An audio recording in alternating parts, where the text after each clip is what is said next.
Akibatnya mereka tidak mau mentransfer uang gajinya di luar negeri untuk membantu Sri Lanka. Pada tanggal 13 Juli 2022, akhirnya Presiden Gotabaya Rajapaksa mengundurkan diri sebagai Presiden Sri Lanka.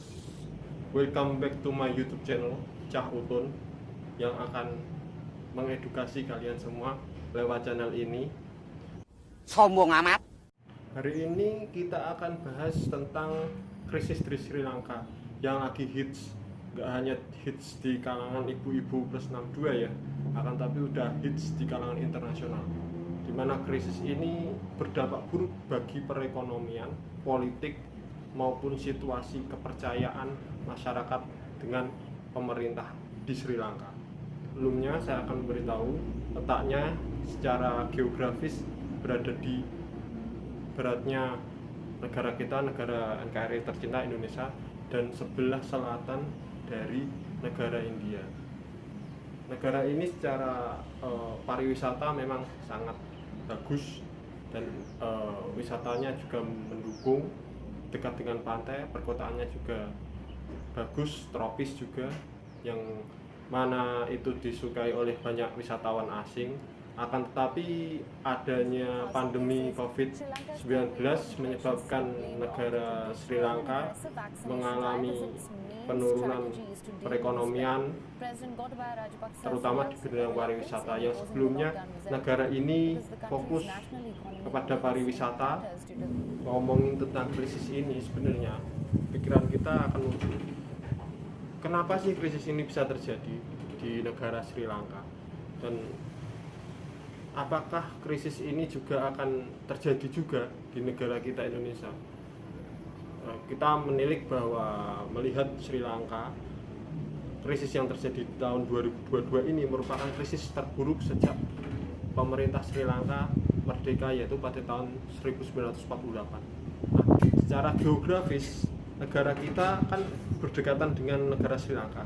Apakah itu memberikan efek terjadinya krisis di negara kita juga?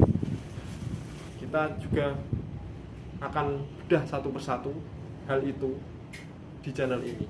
Tetap stay tune di channel ini, oke? Krisis di Sri Lanka ini akan kita bahas satu faktor yang mempengaruhinya, yaitu ekspor yang cukup besar di bidang kopi serta pertanian. Ekspor besar, kenapa ini menjadikan masalah? Bukannya kalau ekspor besar itu justru menguntungkan negara karena pendapatannya naik.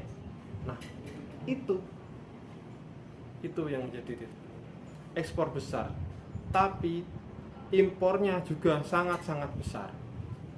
Impor apa? Impor di bidang infrastruktur pembangunan, impor untuk mensubsidi bantuan dari pemerintah. Impor juga besar di bidang infrastruktur tanpa dibarengi dengan ekspornya. Kalau impornya untuk pembangunan meningkatkan PDB itu bagus, tapi jika dipakai untuk infrastruktur dan subsidi itu nanti efeknya ya nggak bagus buat kedepannya. Nah, faktor yang kedua yaitu ada pandemi COVID-19 yang saya sebutkan sebelumnya. Itu menjadi kendala terjadinya krisis yang sekarang menimpa Sri Lanka. Burung lewat, kicang lewat. Karena apa? Tidak hanya negara Sri Lanka saja yang menderita akibat efek dari COVID-19 ini, melainkan Indonesia juga, dan negara-negara tetangga di Asia juga, negara di Eropa yang maju pun juga ada yang terkena efek dari COVID-19. Tapi khusus Sri Lanka ini sangat kompleks sekali, di mana hal itu dimanfaatkan oleh pemerintah Sri Lanka untuk menambah utang luar negerinya, sehingga kondisi inflasi yang ada di negara tersebut per bulan Mei 2022 itu sudah sebesar 25%. Lantas apa sih efek dari krisis itu terhadap masyarakat? Kan hanya utang saja luar negeri. Nah, utang, inflasi itu menyebabkan harga pokok masyarakat naik. Itu terjadi juga di Indonesia, pernah terjadi juga di Indonesia di tahun 1998. Di mana krisis terjadi di sini, harga bahan pokok semakin meningkat, harga kebutuhan meningkat, dan pendapatan kita tetap. Akhirnya terjadilah yang namanya krisis, yang sekarang juga terjadi di negara Sri Lanka. Jangankan untuk beli kebutuhan-kebutuhan yang seperti beli HP, beli laptop, beli komputer, elektronik, beli makan saja susah. Untuk beli enak, makan nongkrong-nongkrong seperti anak muda di Indonesia itu tidak bisa. Mereka beli makan saja susah.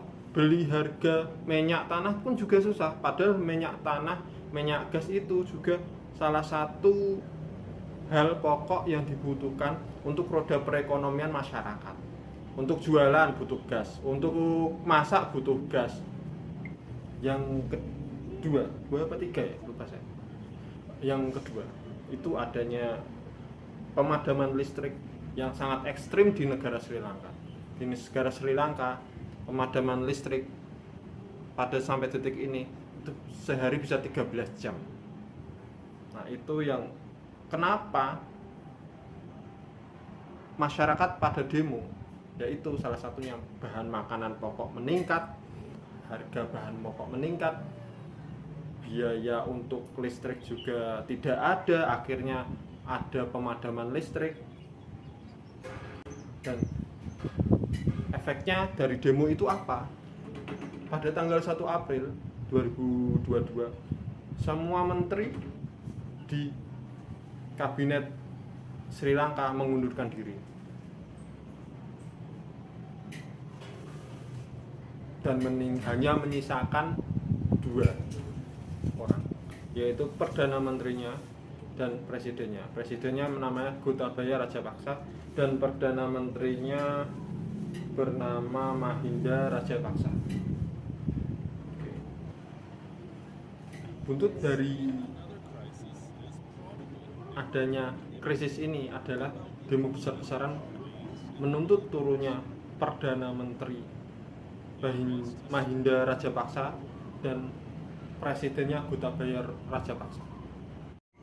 Pada tanggal 9 Juli 2022, demo besar-besaran sampai kediaman Gotabaya Rajapaksa didatangi oleh pendemo, menuntut turunnya sebagai presiden.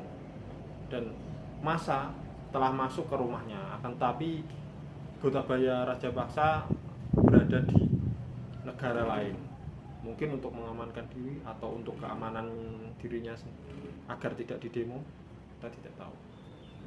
Hasil kita bisa lihat videonya, kolam renangnya Gotabaya Rajapaksa dipakai untuk berenang, banyak orang, fasilitas-fasilitas seperti kamar mandinya, kamar tidurnya dipakai untuk umum, dinikmati.